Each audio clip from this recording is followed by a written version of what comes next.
the first automobiles and mechanized equipment.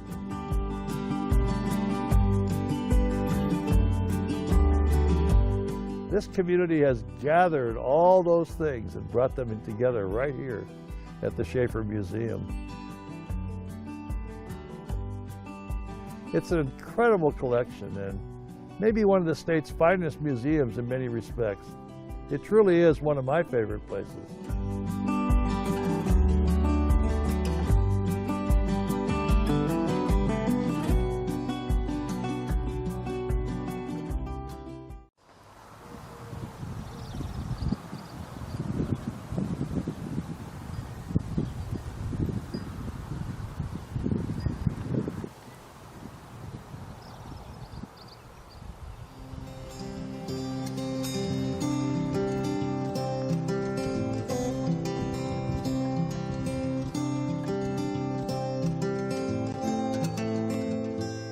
Here in the little town of Nespelem on the Colville Indian Reservation, there's a remarkable memorial to Chief Joseph, probably one of the greatest military leaders of our nation.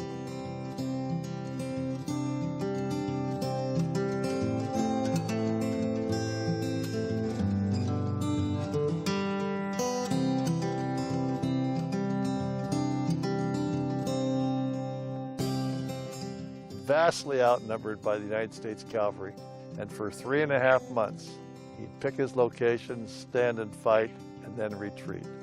Pick his location, stand and fight, and then retreat.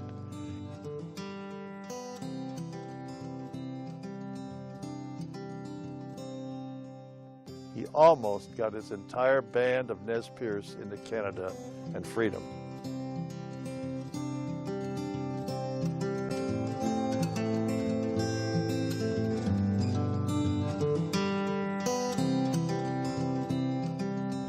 When young men and women in the United States military go to West Point or to the War College, they never dream that they're going to learn about an Indian leader, but it's still taught today. Chief Joseph and his band of Nez Perce Indians taught us a whole new set of lessons about warfare.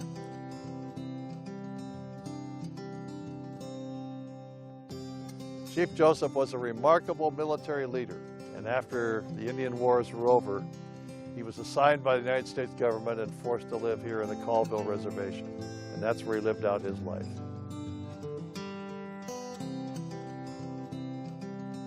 He's honored today by our military leaders, honored today by our civic leaders, and he's in every single history book. He was a remarkable leader and a very interesting part of our state's history. This truly is one of my favorite places.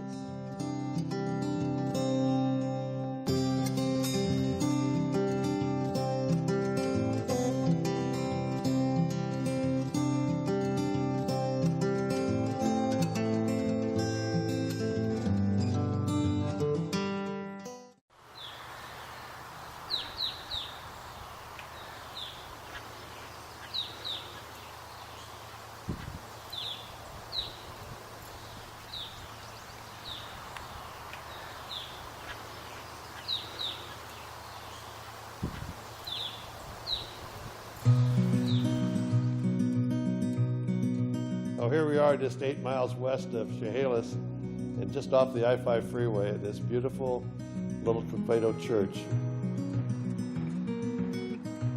Coqueto Church is an amazing little place. Ignored by the highways today of I-5 and the main corridors, but this was oftentimes the last stop on the Oregon Trail before people reached Puget Sound. I think about those pioneers that left St. Joe, Missouri and came all the way, walked here from Missouri on the Oregon Trail. And then they headed north on the Cowlitz Trail looking for Puget Sound and a place to settle. This little church of Coqueto is one of their last stops.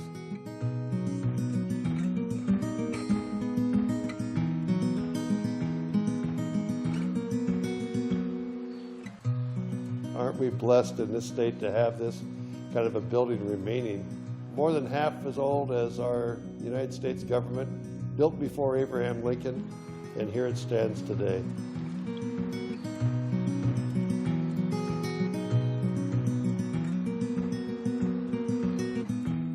It's just an honor and a pleasure to see a building as old as this still standing and well preserved here in Washington State. It truly is one of my favorite places.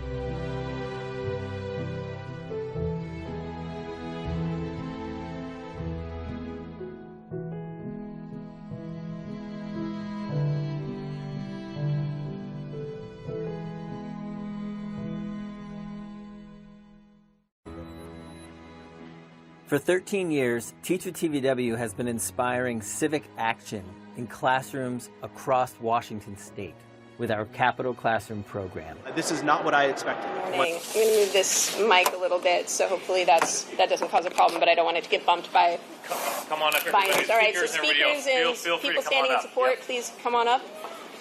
Good morning, everyone. Thank you for joining us today. I'm Communications Director Brianna Aho with the Governor's Office. We're just going to give our speakers and guests here a moment to come up, and please get in tight. Feel free to get in front of the sign so you're visible. And for members of the media, I'm just going to go through the list of speakers and then give spellings so everybody has what they need.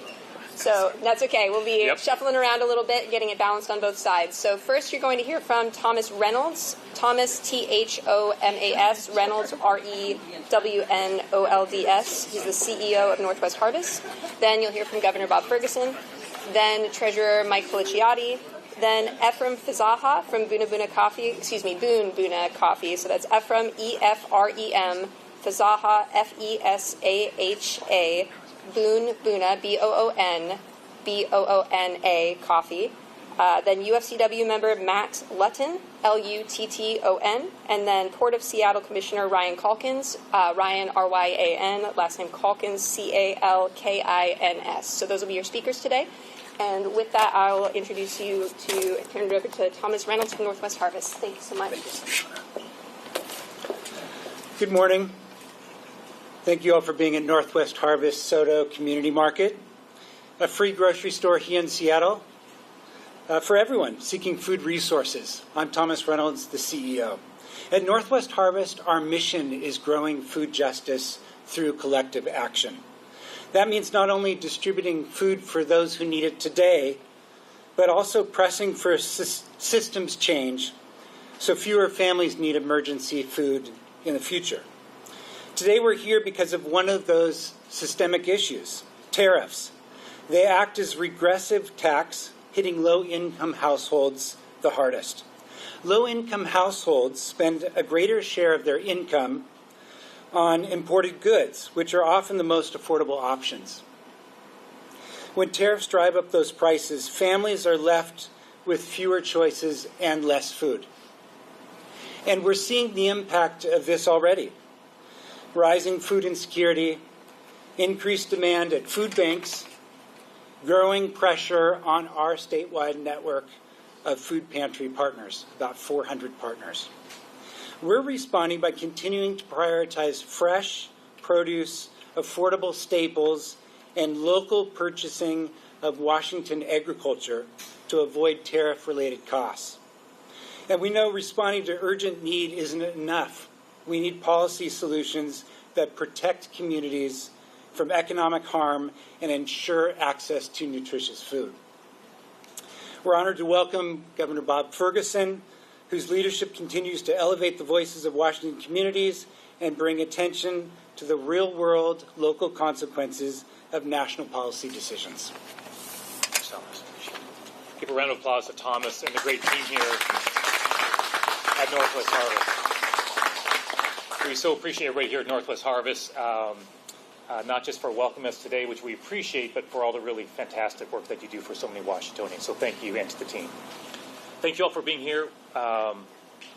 Washington, as I suspect all of you know, is one of the most trade-dependent states in the country. In 2024, we had $58 billion worth of exports. We had $62 billion worth of imports. The illegal tariffs imposed by President Trump will, as Thomas made clear, affect all Washingtonians through higher prices, business disruptions, and much more. Now, we've sounded this alarm before. In fact, some of the folks who are with me today joined me for a press conference a while ago when the tariffs were first coming out. In May, I led a coalition with a large number of individuals, public and private partners, state and local officials, labor unions and businesses, economic development interests, to file what we call a friend of the court brief in litigation going on in federal court that challenges the president's authority to unilaterally issue these tariffs without any approval from Congress. We said back at that time that the tariffs were illegal. So far, the courts have shared that interpretation. The trial court agreed with us and said the tariffs were illegal. And just in the last few days, the Federal Court of Appeals, in a 7-4 decision, affirmed that, declaring they were unconstitutional and illegal.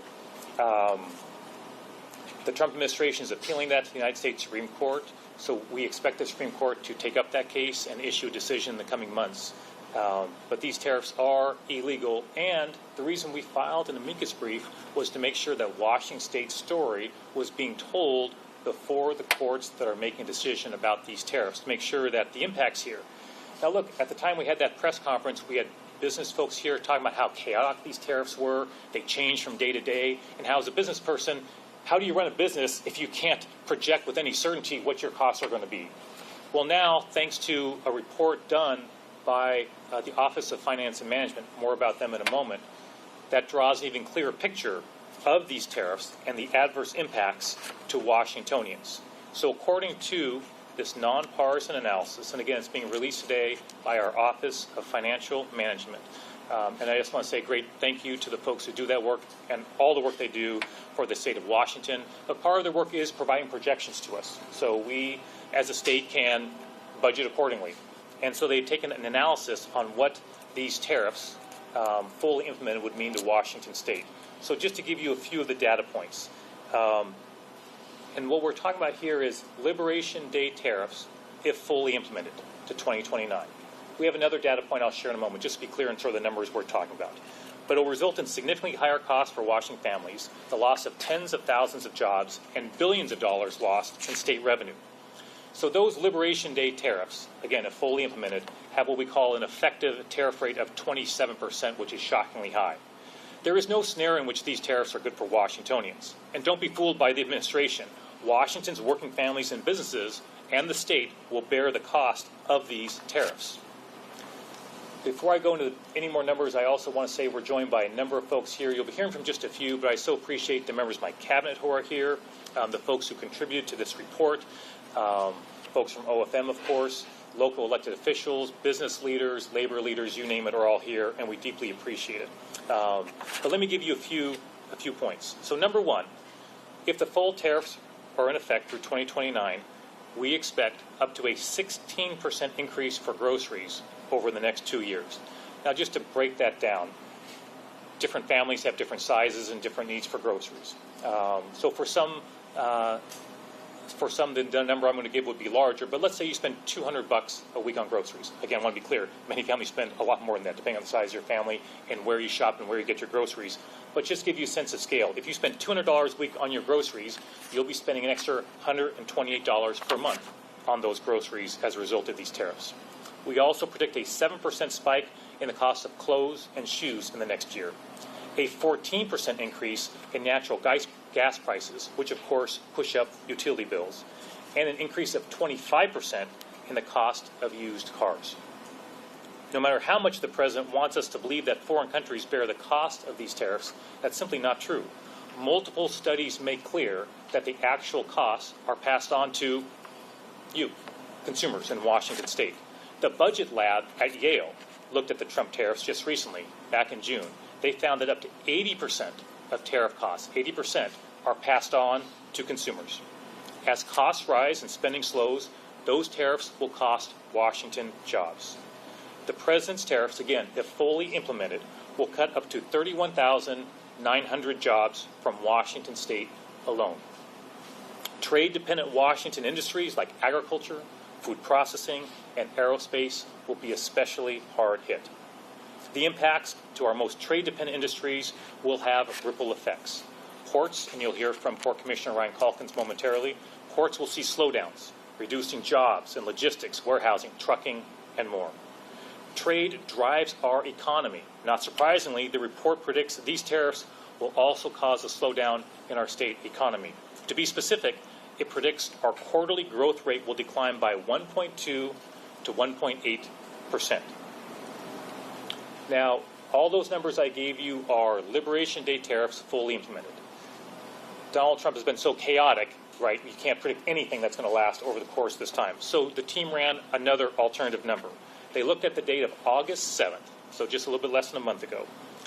And what they looked at was what was actually happening with the tariffs, what was implemented for the tariffs effective on August 7th, and said, what if we take that number and just run that through 2029, right? Presumably it's going to change, but we took what was actually in effect on August 7th. On August 7th, the effective tariff rate was 18.6%. Just to give you a sense of scale, that is the highest effective tariff rate since 1933, the Great Depression. So the team looked at some numbers for that, August 7th, what was in place for tariffs at that moment in time. If those were extended through 2029, Washington stands to lose between 20 and 25,000 jobs. We just went through a very difficult legislative session. We had to make difficult choices to balance our budget. We're going to face another difficult session ahead. Our early revenue forecasts show another shortfall. In addition, federal cuts from the big bad betrayal budget bill will be billions of dollars in cuts to Medicaid, to SNAP benefits. The list goes on and on and on. The president's tariffs will only make this dire situation worse. To be specific, the report estimates that these tariffs, fully implemented, would lead to the loss of over $2 billion in general fund revenue over the next 4 years. So look, we have a challenging situation with these tariffs, and that is why we are taking that on in court and filing a brief there to articulate these concerns to the Supreme Court if they choose to take the case. It's why we are amplifying the message of what's happening with these tariffs so people are aware of the potential impacts. And it's why I'm so appreciative of everybody who's joined us today to share their perspectives. And that runs the gamut of folks working in our grocery stores to our state treasurer and everything else. This is going to impact people all across our state. It's going to impact businesses all across our state. It's going to impact families all across our state. And just the last thing I'll say, and probably gone on too long, is just wherever I'm traveling the state and tariffs come up, and they do all the time, the one thing I hear over and over from business folks is, Bob, how can I run a business, okay, if I can't predict with any certainty what my costs are going to be? And these tariffs literally seem to change day to day, week to week, month to month. That's no way for me to run a business. And this is going to have a significant impact for our state. That's why we're amplifying this. That's why we're working so hard to take them on. And I just so appreciate everybody's hard work on this issue. With that, I'm going to turn to our state treasurer, Mike Pleciotti, who's had to talk to me more about state tariffs than he probably ever wanted to. So Mike Pleciotti, everybody. Well, thank you, Governor. I'm very pleased to be here today, and obviously thankful for the work of your team at OFM for their leadership and this insightful economic analysis that's being released today. I'm also glad to have joined the Governor in his legal briefing in those previous federal cases, and obviously the Office of State Treasurer will join in the briefing as well to the U.S. Supreme Court. You know, when the President first announced his tariffs in January, I said that his tariffs at the time were only serving his political interests, not economic interests. And unfortunately, now we are seeing the real economic consequences that are taking place of these recklessly imposed tariffs, costs that will make it more difficult for households, businesses, and state treasuries. This is especially true in an economically and trade-dependent state like ours. You know, my office advised legislators in February of the upcoming trade war impacts to our state finances, and now through this thoughtful OFM analysis, we know the pressure on our state's treasury may be significant, as much as $2.2 billion by 2029. We're not here today because we're surprised that these reckless trade policies are going to damage local budgets or economies. That pretty much everyone knew as early as January. We're here because the federal government has offloaded these costs of its essentially haphazard economic policies to the states, to local governments. We're the ones that are going to have to pick up the costs associated with this. And this spring I made it a point to meet with community leaders all around the state, Ellensburg, Ephrata, Pasco, Yakima. The agricultural industry is going to be particularly hit hard as a result of these economic tariffs. And these are folks in central and eastern Washington that are economically reliant on both sides, both in terms of the imports that they have to deal with related to fertilizer costs from Canada, which 90% of our fertilizer comes from Canada.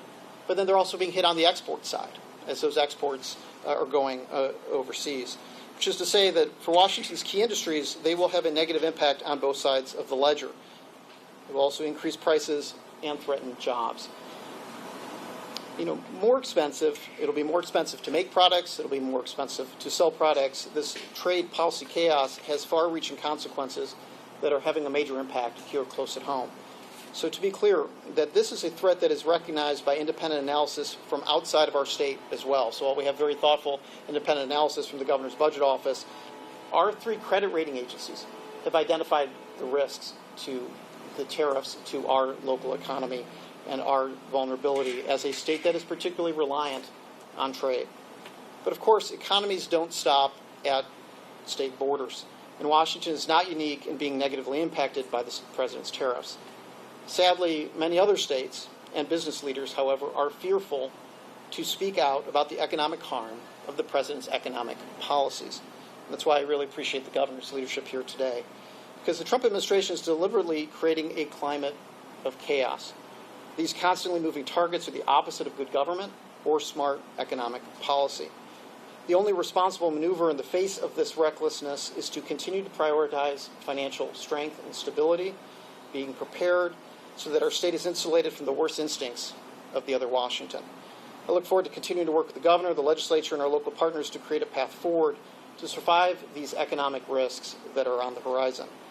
And as I've done for months, I will continue to call on Congress to do its job and assert its congressional oversight over tariffs. But to be clear, until Congress decides to reassert its authority on trade and to be the check on the unilateral power of the president, the costs will continue to rise for families, business, and for budgets. Thank you very much.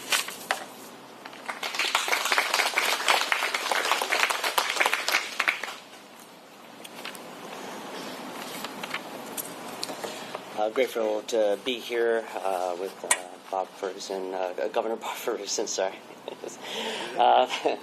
But truly appreciate the opportunity to have this conversation or to speak about the impacts of tariffs. My name is Efrem Fazaha, CEO and founder of Bunbuna Coffee. And when I started Bunbuna, was 13 years ago, the intent and the desire was always to source intentionally from Africa, bring coffee here to my neighborhood that I grew up in, and to showcase that traditional approach to East African coffee, to the capital of coffee, which is here in Seattle, our state. But it's been a great journey. I've been very fortunate with it over these last few years, having grown this very small business. We're moving coffee out of the trunk of my car around the city to now being fortunate enough to have 4 brick-and-mortar locations and in several grocery stores. But that is coming to unfortunately a really hard spot, and tough decisions are being made about expansion and what to do as a result of these impacts. Coffee is unique. I guess I'm biased on that. But coffee is unique. 99% of coffee is produced outside of the United States. As a result, with 10% minimum being tacked on tariffs, and with that number also fluctuating so often, even on the continent of Africa, 10 to 15% we'll see that sometimes. But especially in countries like Brazil, which is the largest producer of coffee, at 50%, what we've now seen is a dramatic increase as well on the sea market. Coffee is the second most moved commodity in the world. And with that impact to Brazil and to others, it's also increasing the raw cost of the good itself, in addition to the tariff that is being implemented here. So true, yeah, when we receive coffee now, we are constantly just worried about what that final price will be, because while it's on the water, it's undetermined. But once it hits here, then we're finding out what that is. And sometimes we hold our breath. Maybe it's not implemented, but the reality is that coffee represents 40% of our of what we spend, 40% of our budget. So to have an impact of this amount really does throw us off in kind of what it is that we're able to do. So expansion is definitely placed on pause. Anything that we've committed to, we are going to continue to do so. But when it comes to, do we expand further beyond where we're at, it is definitely something that we hesitate about. It's also something where, as a small business, it's not something that you can flip on a dime and say, oh, hey, I'm getting tacked on this 10%, I'm going to push this through. It's not that easy. We have customers, we have guests, we have loyal customers that we've been fortunate enough to serve, and when they hear something like that, that's not, quite well received, and we'll feel it when we hear about the cost of a latte. But similarly, even when it comes to the larger retailers and other grocery outlets that we partner with, it does take 90 days minimum to implement those prices. And so what's happening is we're absorbing that cost for some time, and then we also, as a small business, don't necessarily or can't even necessarily afford to show that full cost, because that might mean we're pushed out of the shelves. It's something that we have to absorb as well. And it's somewhere it now becomes a cost that we're also saying, okay, is it worth continuing on to do so? And so outside of just coffee, we also feel it in our compostable bags that we use. Those come from Southeast Asia, and as a result, that cost is being felt as well. And so it isn't just on the coffee, it is on all the other factors associated that go into the coffee as well. And so I appreciate this conversation and this opportunity, and look forward to what's to come here. Thanks.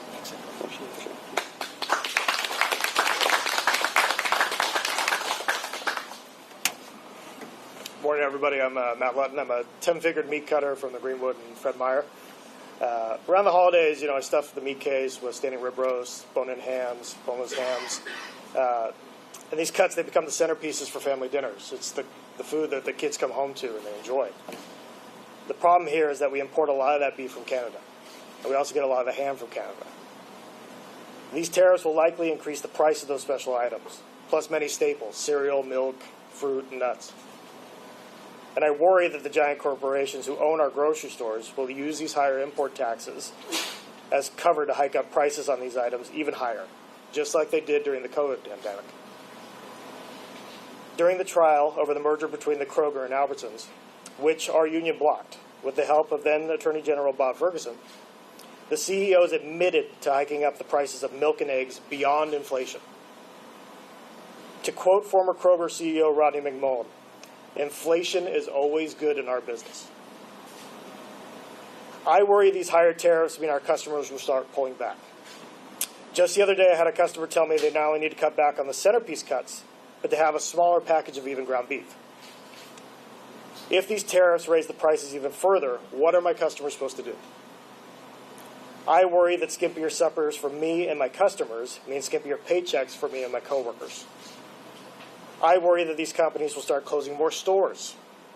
Kroger just announced the closure of 6 stores in our region, citing low performance.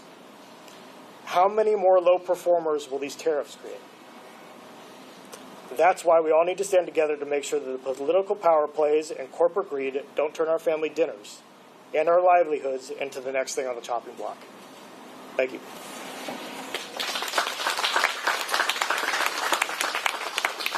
Brian, are you hiding out?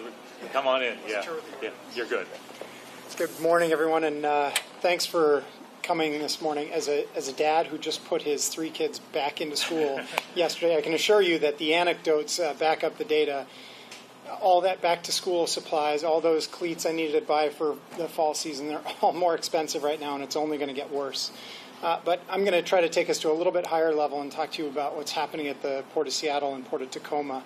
I'm the current Commission Vice President and a managing member of the Northwest Seaport Alliance, which is one of the United States' largest trade gateways. We moved over 3.3 million containers last year, both inbound and outbound. Our partners in trade and in moving those goods rely on a few key things to do business. The first is a fluid supply chain, and the second is market certainty. Policy that disrupts either of those, and therefore disrupts the hundreds of thousands of jobs in Washington state that rely on trade, should be thoughtfully considered and carefully crafted. At no point have the tariffs being issued by the current administration met either of those standards. Their haphazard announcement and implementation has created a months-long environment of volatility and uncertainty, pushing businesses further and further into unknown territory. The report today illuminates data that is not surprising to us. We've been tracking our own numbers closely and meeting regularly with stakeholders, importers, and exporters, and have heard firsthand about tariff impacts on their daily operations. Recently, I also had the opportunity to sit down with some local small businesses and hear about what they are facing as a result of this tariff war. From lower sales and difficulty importing merchandise and big-ticket items, to difficulty accessing machine parts and repairs, these businesses were feeling both the pressure themselves and seeing how that pressure impacts their customers. They didn't want to raise prices because they, as businesses, also are members of their own community, and they understand the impacts on their customers. They were implementing emergency strategies to hopefully keep their doors open a little longer and weather this self-inflicted storm. The data also show their stories writ large and emphasize what we already knew, that uncertainty is not good for business, it's not good for our ports, it's not good for our state, our workers, or our people. We hope that continuing to put forward these stories and the data behind them can lead to thoughtful reconsideration of these damaging policies. We will continue to do our part to learn, to listen, and to advocate. Thank you, Governor, for the opportunity to speak, and I'm going to turn it back over to you. That's right. Thanks so much. First, join me in thanking all of our speakers. And especially Matt and Ephraim, thank you both so much for sharing your perspective as well. I can vouch for Boon Boon having excellent coffee. I've been there myself, seen you there, which I so appreciate. Looking forward to your questions. I'll just add, I think, Ryan, you referred to as a self-inflicted storm, I think is a phrase you use. That's what's so maddening about this, right, is it's all so unnecessary. The resulting chaos is just so unnecessary. But again, we look forward to your questions, and who wants to go first? Yes. Yeah. And feel free to stay close. Yeah, don't go too far. Just wondering if you're working with other roommates in the region to prepare for this increased need, or is this something you even can't prepare? Yeah, the question was about preparing and working with other food banks in the region and around the country. Northwest Harvest is one of the co-founders of a national right to food movement, and we work with food banks and other food justice organizations across the country. And of course, the impact of inflation is really harming low-income households, and we are coordinating with others. We have a partner network of about 400 partners. We work in every county in Washington state. We see more people going to food pantries in every county in Washington state. And the challenging part is, as demand goes up, supply of food available is staying the same. And so there's hand-wringing, but we need to find the ways forward. I think one of the great ways forward is to call upon Washington agriculture, who traditionally gives many millions of pounds of food, and will be asking for our neighbors for more help in the future. Governor, I have a question about the jobs, and you touched on this, but can you talk about which industries? Does the report show you which jobs are most at stake? Yeah, and so I'll may open also to Katie Chapman-C, who's here from OFM, in case she wants to elaborate from the report. But as I think I emphasized in my points, hey, industries like, for example, aerospace and others, agriculture, we have or real heavy here in Washington State, are going to be disproportionately impacted. There's no two ways around that. And I think the projections are over 30,000 loss of jobs. That's at the full tariffs.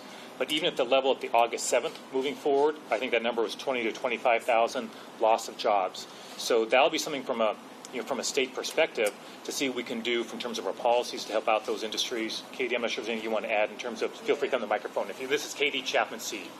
Yeah, and I think we'd be happy, the author of the report and our focusing research director are here, and we can also walk you through some of the industry-specific data that's in the report for both the scenarios that are included there. But I know manufacturing, particularly light manufacturing, is also a place where we would expect to see bigger impacts as well. Thank you. Yes? Nicholsburg with KOW. Governor, is it possible that Washington could join with other states to resist federal tariff policy in some way, similar to West Coast governors announcing that they would issue their own vaccine guidance? Great. I'll repeat the question in case the folks are watching on the live stream to hear it. So the question went to, hey, is there a way for Washington to join with other states to sort of push back against the tariffs, similar to what we announced yesterday regarding public health, Washington, Oregon, California joining together to push back? I mean, I guess what I would say is, I am open to anything I can do as a governor to mitigate the impacts of these tariffs on Washingtonians and Washington businesses. And in doing that, as you might imagine, just like in the public health arena, right, there are a lot of conversations that take place amongst the Democratic governors about these issues and what we can do working together. So, I don't want to get out ahead of those conversations, but obviously those are things we discuss to see if there are avenues to do that. Sometimes it makes a lot of sense, like it does for that alliance around public health. That was a really logical one that we think will make a big difference.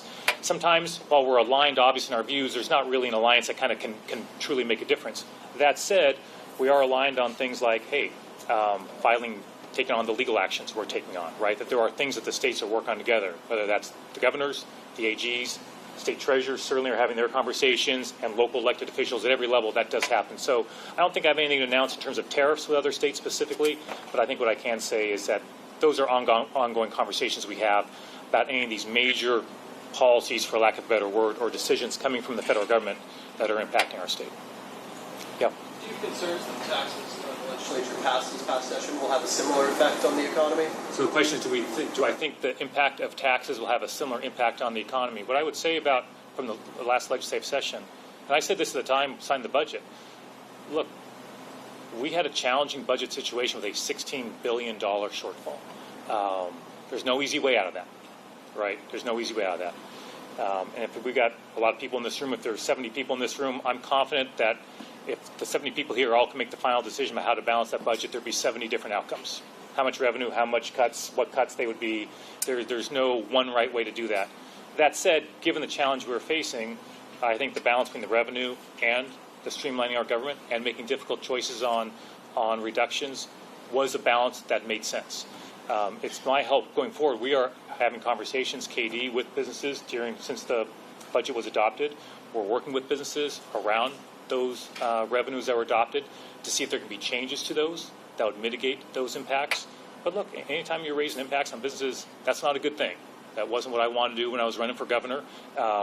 It wasn't what I wanted to do in my first term, and we just think we have to be upfront about that, and I'll just add one more thing, which makes it especially important that in the way we do budgeting going forward, we avoid that from happening again as much as we can. And I think my views were pretty clear about the way the state has budgeted in the past, anticipating revenue that was not realistic, was not grounded in reality. We've changed that. The budget I signed, I insisted, had to be based on actual revenue growth that the experts tell us we can anticipate, not based on something else. We maintained our rainy day reserve fund, which helped preserve our AAA bond rating, in conversations I had with the state treasurer, with those rating agencies, to make sure we maintain that AAA bond rating. So I think in a challenging budget, we made good decisions on how moving forward we budget to do our best to avoid additional harms. And a quick follow-up on that, you mentioned the impact tariffs will have on the state and local budgets. Yeah. Would you consider withholding federal income tax, and how would you go about that if so?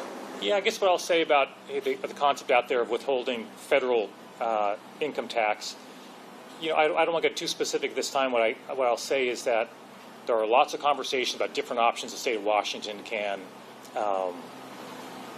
take to deal with the chaos from the Trump administration. And so, I think you'll see some proposals in the next legislative session, some actions to do our best to mitigate those harms. And that's just a daily part of life as a governor, in a state like Washington, that you're just dealing with that chaos, whether it's budget cuts or these tariffs. So again, I don't want to get out ahead of any decisions, but what I can say is that we're looking at all options that are before us to mitigate the harms and to make sure we're preserving Washington State and our values. Yes. About being on the water with your products. There, you talk about coffee. Governor, can you address how if you're on the water with your product and you bought it from the port at one price, is the tariff going to kick in when you bought it at that port? Or will it kick in when you deliver it at Seattle, say? Well, I may have to defer to someone a little more expert. Ryan, I'm going to maybe turn to Ryan, but others, if they have expertise, you mind just repeating the question, Ryan, if that's okay? So the question is, at what point are the tariffs, I guess, sort of levied against the product? And unfortunately, there's uncertainty around that, too. We were waiting for guidance on the earlier rounds of tariffs, and so businesses weren't sure whether they were going to have to account for that. But typically speaking, if it has left the country of origin, and the tariff kicks in, it is exempt from that tariff. So it's from the point of origin. Thank you. Thanks for that question. Appreciate it. Any other final questions? By the way, I should mention that before I take your question, the speakers are all available for one-on-ones. If you have an interest in a follow-up one, we're happy to do that. Yeah. I just wanted to see if you had any comment to the state's GOP chairman just putting out a statement. Obviously, this should be good. This should be good. This should be always entertaining. Yeah. What have you got? Feels like this focus on tariffs is an attempt to distract away from the market. Do you have any response to that? I mean, what I will say is I'm someone who believes in data and actual numbers and being prepared. And so, look, if the chairman has a critique of the actual numbers, looking forward to hearing that. I'm not hearing that in a statement. He's not challenging the numbers. He's not saying this isn't real. He's not saying tariffs are good for businesses. If he does, have him come on down to Boon Boona Coffee Shop. I'd invite him to come on down, right? Maybe have a conversation with the folks in our grocery stores, or actually they're talking to the customers about what choices they're making in the meat they're purchasing. Maybe have those conversations. Easy to put out a press release and a statement. I get that. That's what he does. I get that. But look, as a governor and as leaders in our communities, right, we need to engage in reality, okay? And reality is what these numbers say. And look, we're going to, and I think the questions go with this. We'll be taking steps through the budget process to what we can do to mitigate these harms, to anticipate loss of general fund revenues, and welcome anyone who wants to be constructive in that effort. Thanks, appreciate it. Awesome. Hey, thank you so much, everybody. Once again, thanks to our hosts so much for opening up this really wonderful facility to all of us, and for most importantly, all the wonderful work you do. We so appreciate it. To everybody who's here, we so appreciate it, and happy to take additional questions one-on-one if folks have them. Thank you all very much. Really appreciate it. Thanks so much. Yeah, great job. Really appreciate it.